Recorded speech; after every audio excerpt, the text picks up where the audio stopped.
Welcome to Gray Overload. I'm Anthony, and Intel is going to be changing their CEO.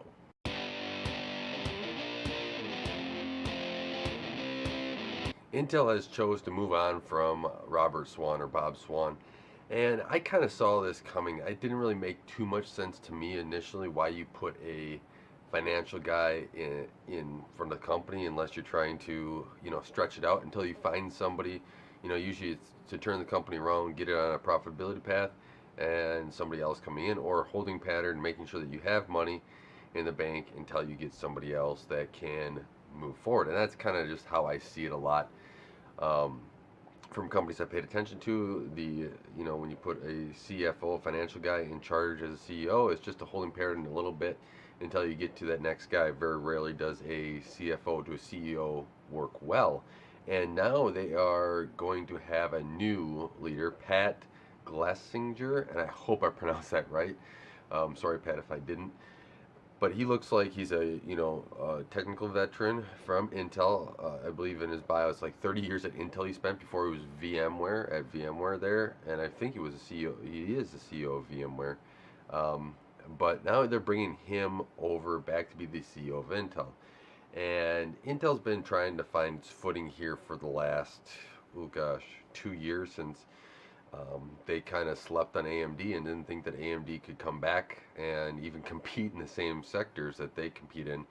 And while Intel's still making a lot of money and doing quite well financially, there's been some concerns that, especially on their foundry side, that they are not keeping up the schedules, and schedules are slipping, and they might not be able to get their 7 nanometer out. Their 10 nanometer was, I mean, it was the 10 nanometer was a running joke for a long time, and we're on 14 nanometer plus plus plus on the desktop side, and it's just been a mess. So as they're trying to reorganize and kind of get back on the ship and just get that ship sailing in the right direction, everyone went overboard and they're trying to jump back on. Here, Intel is trying to go, okay, how do we correct this? And hopefully, Pat is the right direction. I don't know too much about Pat and his background.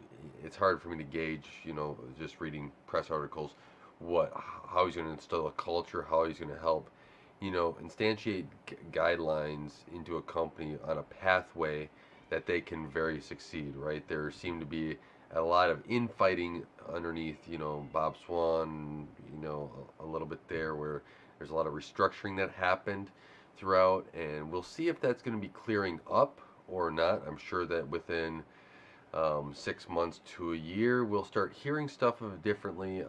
If it's going bad, we'll hear stuff, right? And that usually just always comes and boils to the top, especially when things aren't going right. Now, if things get ironed out, if you're winning, a lot of things go underneath the bridge, and you don't really care too much because you're all doing very well.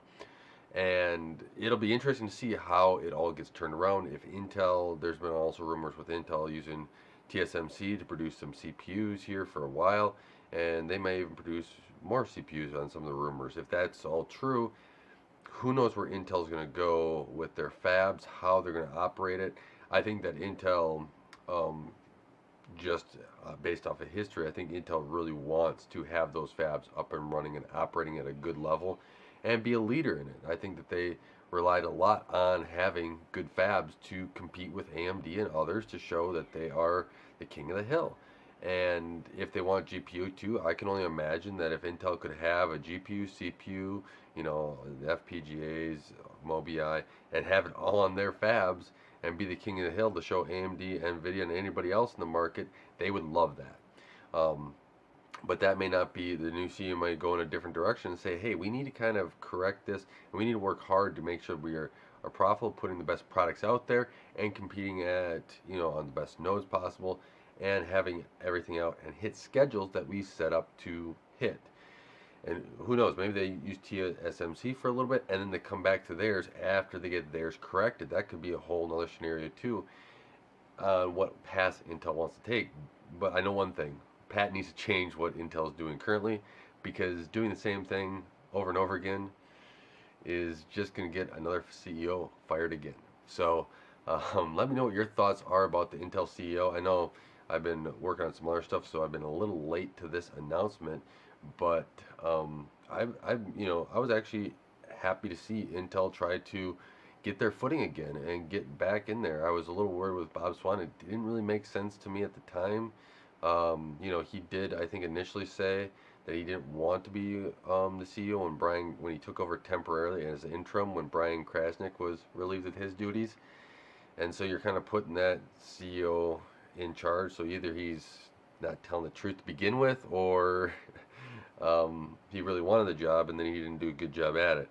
There's little things, or was the board just wanting somebody in a holding pattern? There's a whole bunch of scenarios that could have happened. But after a year, and sometimes, you need people to have longer, but Intel's right now in a point where they have to compete and have to get things right. And a change was needed to get things right. Sometimes I like to give people a little bit longer leash, but when you have AMD basically just breathing down your neck and taking the lead in a lot of areas, and then you have Nvidia and you want to compete with Nvidia in graphics cards, and you're expecting to go out and be like, yeah, this is one thing that we really want to go head to head to, and you can't get your fabs right, you got to change at least something here, and hopefully changing the head of Intel can get them back in the right direction and help. And hopefully, I'm guessing he's going to also change some other things underneath of him. Otherwise, uh, just changing the top person, just going around in a circle, is not going to do so well. So we'll see. I'm excited to hopefully see Intel get back to be very competitive. What the next desktop release is, we're going to have 8 cores, which is kind of disappointing to see. But maybe that's another video here of what I think about Intel's desktop lineup, or maybe when they release. Because I got some thoughts about that. Yeah, Intel, come on. I want some high core count, some high speed stuff. Compete with AMD 16 core. Um, Intel CPUs can be with AMD in the mainstream desktop. I think that'd be really fun to see, but it won't be this next time. So tell me what your thoughts are on the AMD or on the Intel CEO switch here, and what do you expect out of it? Do you expect some change from Intel? I certainly do, because if not, this might not be so well for, especially if you're gamers or even in the industry of doing compute or anything else. You're going to get stagnant because there's going to be nothing pushing AMD, which is, besides AMD themselves, which isn't good. So I think that there's going to be some good change out of this. I think that he's going to want to push Intel, and only time will tell if that will be true or not. But it was needed. So with that, let me know what your thoughts are in the comments below. And until next time, I do want to say thank you guys for watching and helping grow this channel. I really appreciate you guys are great at helping this channel out. And until next time, God bless, and don't forget to like, share, and subscribe.